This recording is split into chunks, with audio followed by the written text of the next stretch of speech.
Ever have that moment when you hear a politician say, "We as a society have decided," Mm. and you think, hold on, I don't remember being in that particular decision-making room. Yeah, exactly. It brings up a really fundamental question. Is the state really just an extension of us, the people? That's the precise notion we're going to challenge in this deep dive. We're getting into Murray Rothbard's Anatomy of the State. Okay. It's a work from the Ludwig von Mises Institute, and it offers a powerful and maybe even uncomfortable perspective on what the state truly is. Right. So instead of thinking of the state as like a big community organization, maybe a bit inefficient, Rothbard's analysis, and it's coming from a libertarian viewpoint, asks us to consider something quite different. Definitely. And for you listening, if you want to grasp the real forces shaping our world, this gives you a really crucial lens, doesn't it? It really does. It's about looking beyond the sort of surface explanations we usually get for government actions. So our goal today is basically to dissect the state. We want to get to its core, what it is, and just as importantly, what it is not. Right. We'll explore how it maintains its grip and what genuinely threatens its power. This isn't your standard civics class view. No. Sounds like we're aiming for something much more fundamental. Exactly. Okay, so let's start then by looking at what the state is not.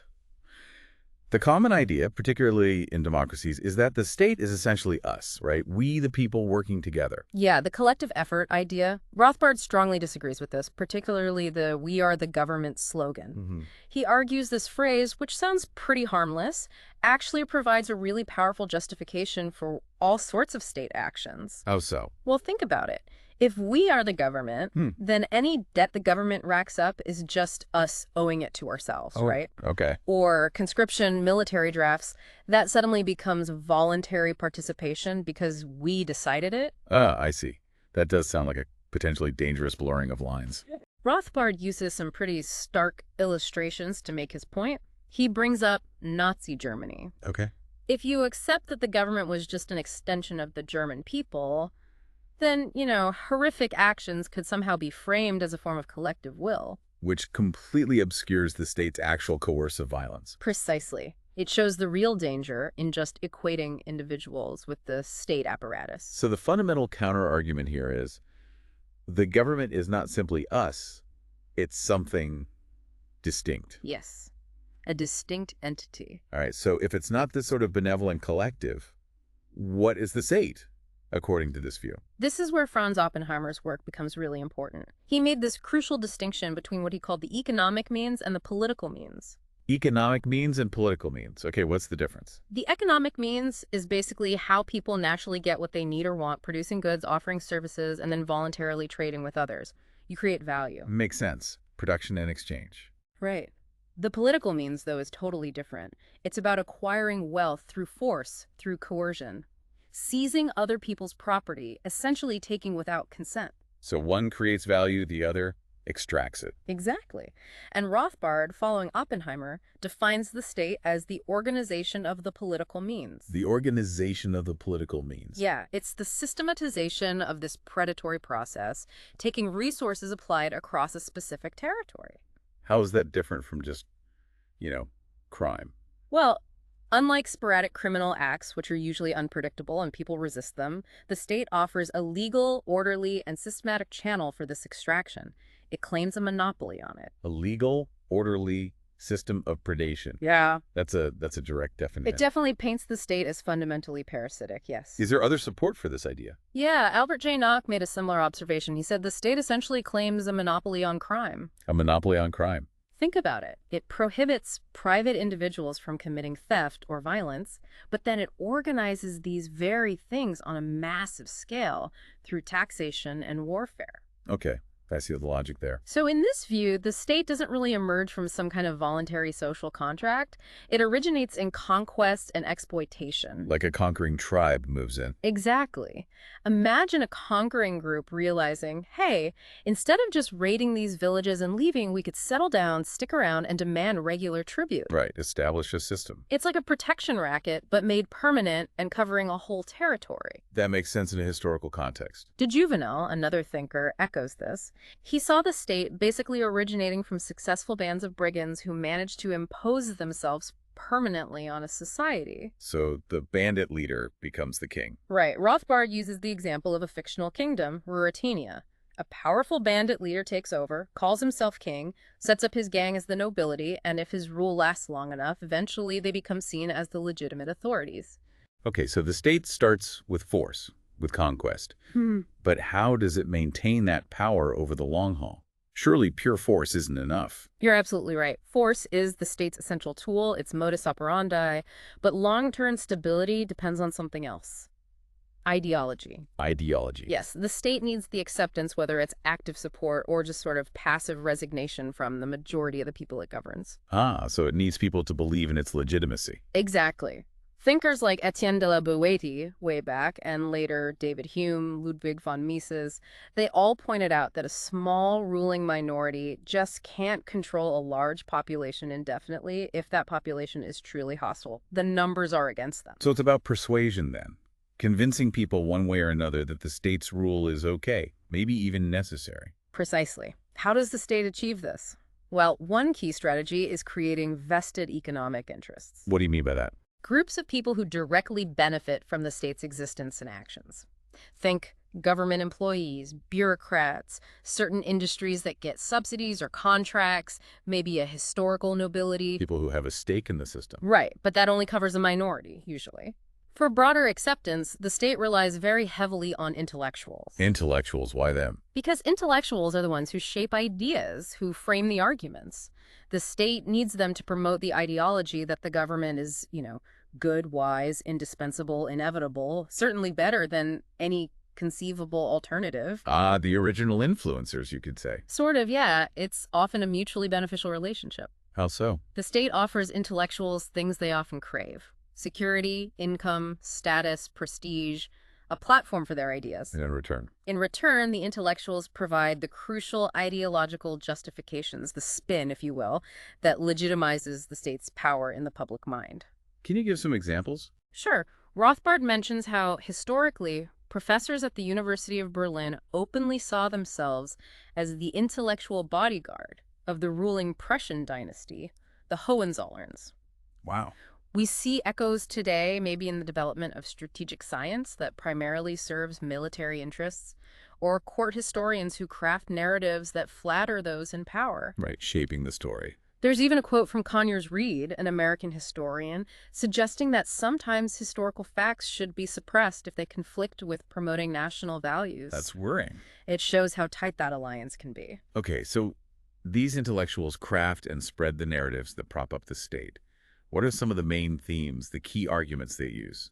They tend to cluster around a few core ideas. First, there's the argument that the rulers themselves are somehow superior. Superior how? Well, historically, it might be divine, right? They're chosen by God. Later, it might be inherent wisdom, belonging to a special aristocracy, or these days, possessing unique scientific expertise. The point is, they're presented as far more capable of governing than ordinary people. So trust the experts. Exactly. The second big theme is that state rule is simply unavoidable and absolutely necessary. It's the only thing standing between society and chaos or external threats. Playing on fear. Definitely. Instilling fear of alternatives is crucial. Fear of criminals inside society, fear of other, potentially hostile states outside. And the state presents itself as the protector. Yes, and it cleverly identifies itself with the territory it governs. This taps into people's natural feelings of patriotism or attachment to their homeland. So a war between rulers gets reframed. As a war where we need to defend our land and our people, even if the real conflict is just about the rulers maintaining or expanding their own power. Nationalism has been an incredibly powerful tool for this. Makes sense. What other ideological tools does the state use? Tradition must be a big one. Oh, absolutely. Tradition is incredibly powerful.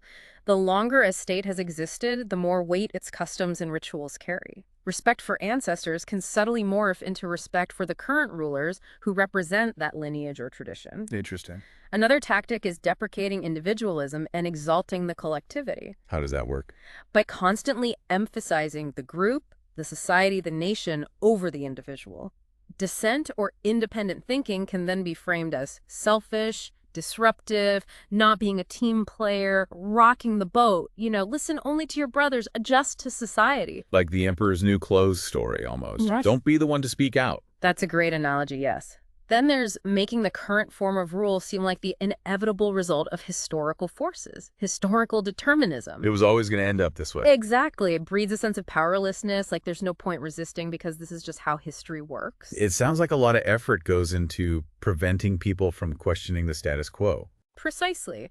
And that ties into another subtle but important tool, cultivating suspicion of conspiracy theories. Ah, I've heard that one a lot. By quickly dismissing any attempt to question the motives behind state actions or to suggest that powerful people might be acting in their own self-interest as a wacky conspiracy theory. You make people less likely to critically examine official narratives. Right. It encourages gullibility towards state propaganda.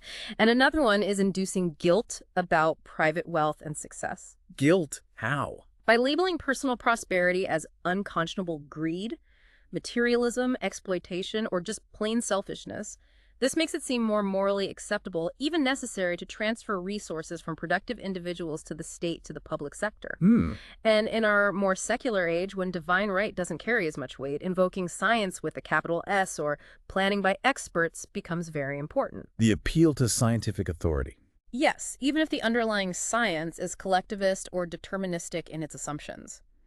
Using complex jargon, like complicated Keynesian economic equations, for instance, can obscure the reality of what's happening and give government intervention an aura of objective necessity. So it's just this constant, ongoing effort to build and maintain legitimacy. Relentless.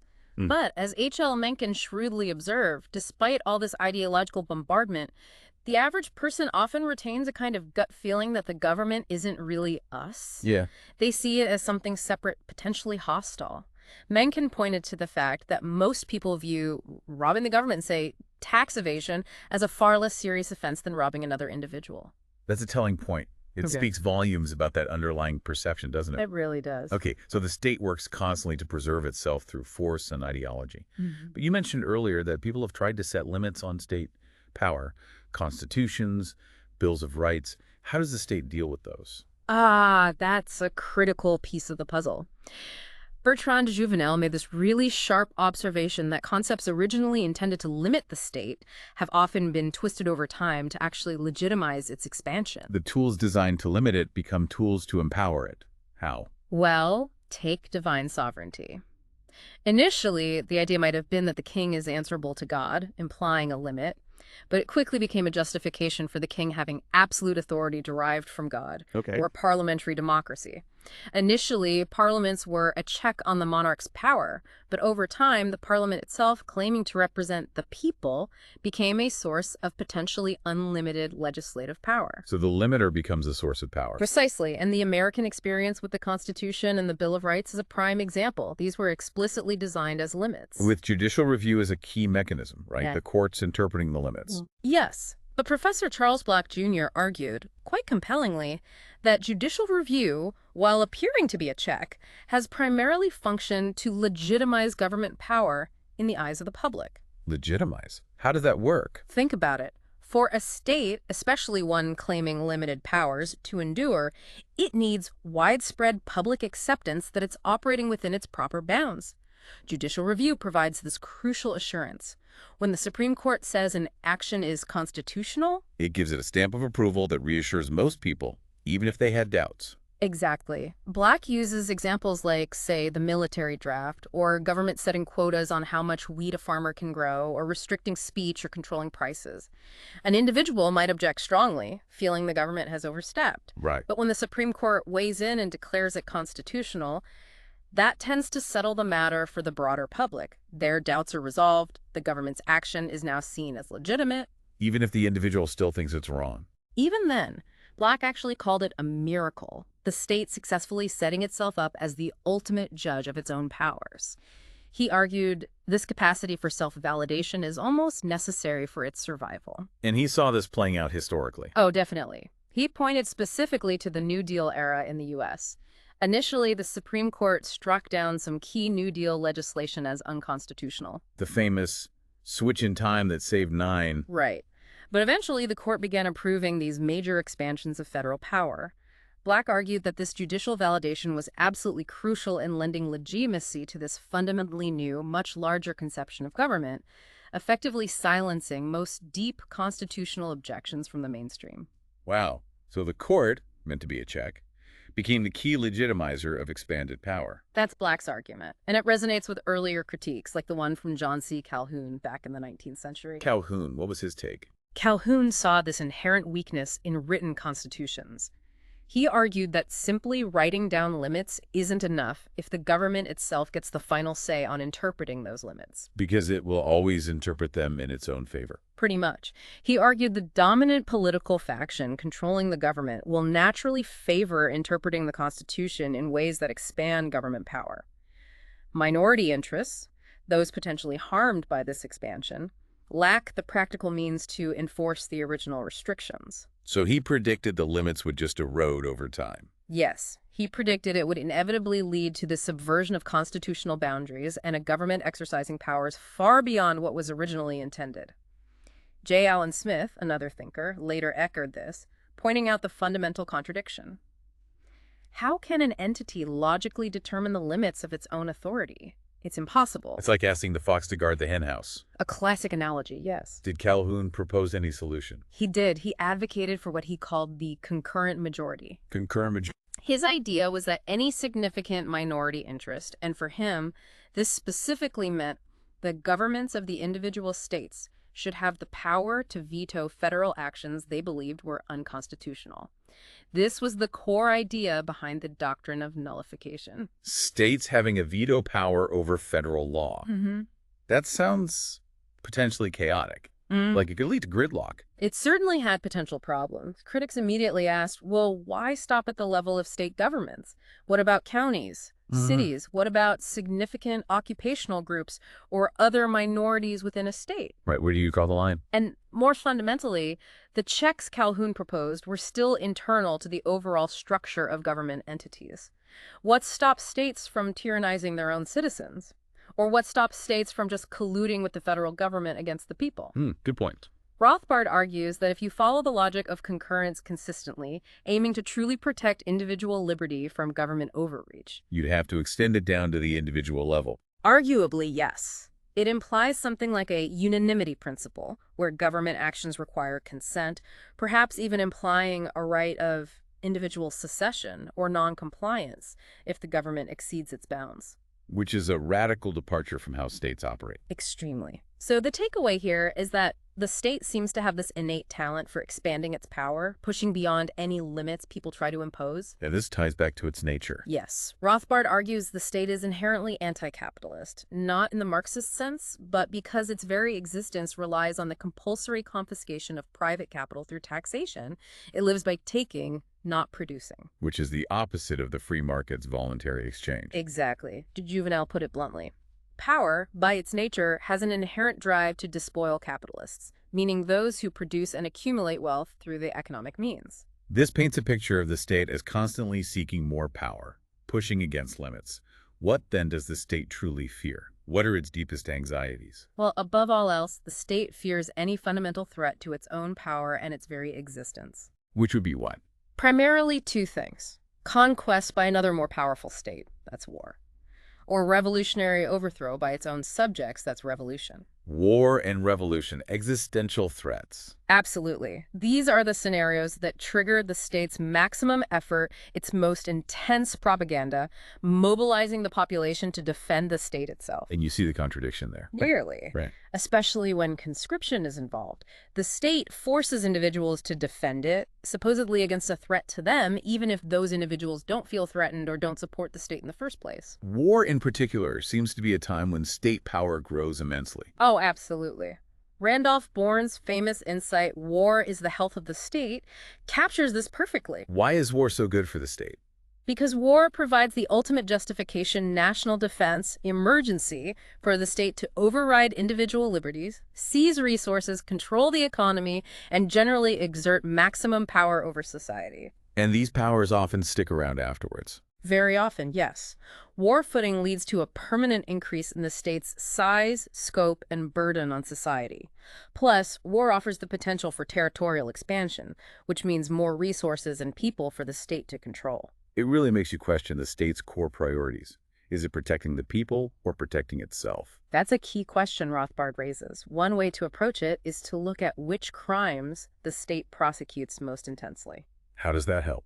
Compare crimes against the state itself, things like treason, desertion, draft evasion, counterfeiting its money, tax evasion, with crimes committed by one private citizen against another, like assault or theft. You're suggesting the state puts more effort into punishing crimes against itself? Often, yes. Think about the resources dedicated to pursuing tax evaders versus, say, solving burglaries. Or consider the typically harsher penalties for assaulting a police officer compared to assaulting an ordinary citizen. That's an interesting perspective. Mencken, again, put it cynically.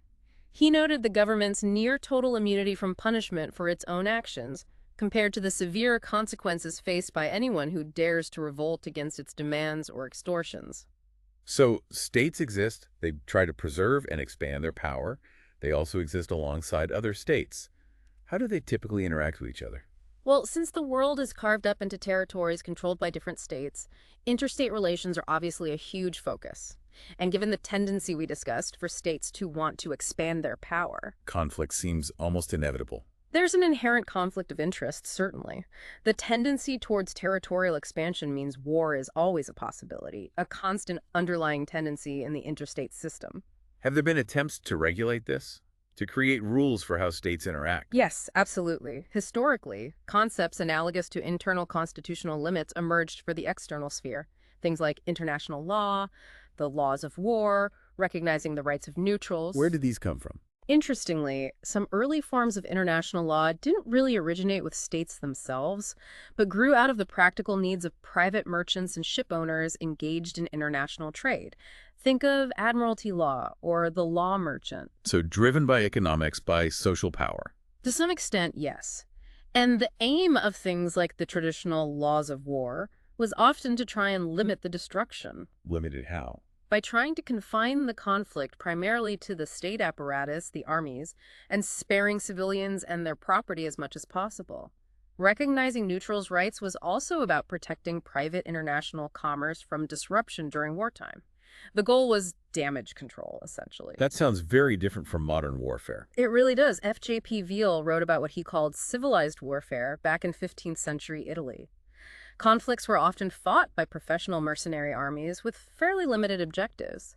Sometimes towns could even pay a ransom to avoid being attacked. Professional soldiers fighting each other, civilians trying to stay out of it. Right. And John Uneff describes similar things in 18th century Europe. Even during wars, things like postal communication might continue between enemy nations, some trade might persist, and battles could occur without the civilian population being massively impacted or even necessarily taking much notice. A far cry from total war. Exactly. Modern total war, with its ideological fervor and technologies of mass destruction, has largely made those earlier attempts to limit warfare to the state apparatus seem quaint, tragically obsolete. What about treaties between states? We hear about the sanctity of treaties. How does that fit in? Rothbard argues that the sanctity of treaties isn't really comparable to the sanctity of contract in private law. Why not? Because a genuine contract involves a transfer of legitimate ownership rights to private property.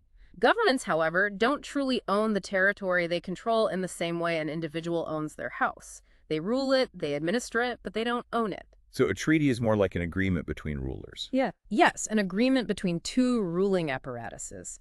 And Rothbard argues there's no moral reason why a treaty made by one government, perhaps one that came to power through force, should necessarily bind future governments or the people living in that territory indefinitely. So if there's a revolution, the new revolutionary government could quite legitimately argue that it's not bound by the treaties signed by the old, overthrown regime it considers illegitimate. Okay, so if we take this broad historical view, how does Rothbard summarize the grand sweep of history? He frames it, drawing heavily on Albert J. Nock again, as essentially a contest, a race between two fundamental forces, social power and state power.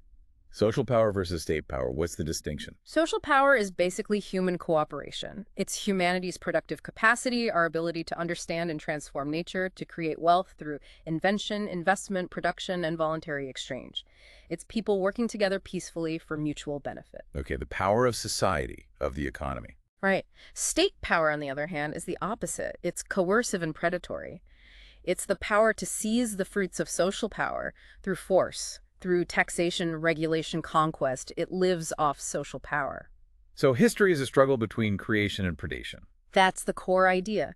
Periods when social power manages to surge ahead, outpacing state control, tend to be periods of increasing freedom, prosperity, and human flourishing. Like the Enlightenment and the Industrial Revolution. Exactly. The 17th through 19th centuries in the West saw a tremendous acceleration of social power.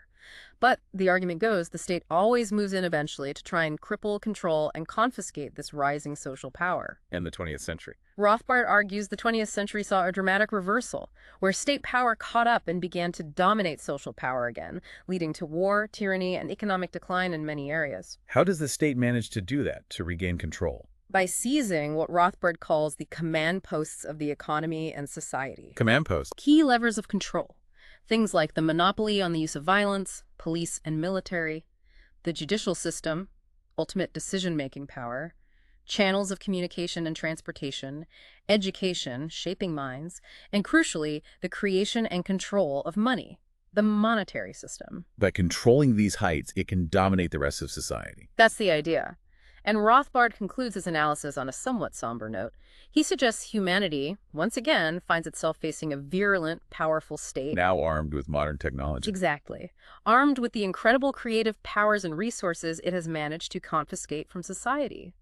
He argues that past attempts to limit the state through constitutionalism and other means have ultimately failed.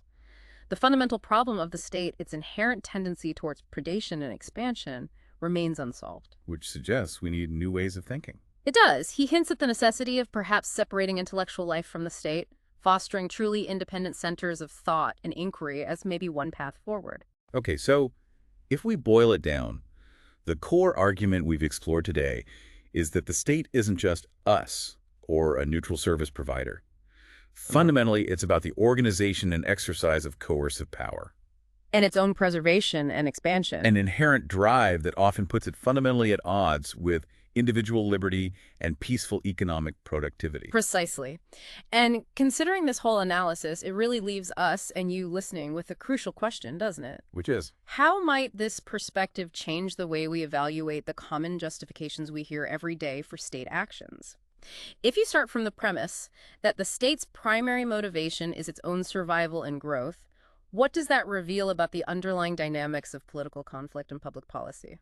That's definitely a provocative thought to mull over. It encourages a much more critical look at things we might normally take for granted. Well, if this deep dive has sparked your curiosity, we really encourage you to check out the source material itself, Murray Rothbard's Anatomy of the State, and maybe explore related thinkers who offer these less conventional perspectives on power, society, and governance. Because gaining a deeper understanding of these fundamental forces, regardless of whether you ultimately agree with this specific analysis, is surely essential for navigating the complexities of the world around us. Indeed. Thanks for taking this deep dive with us.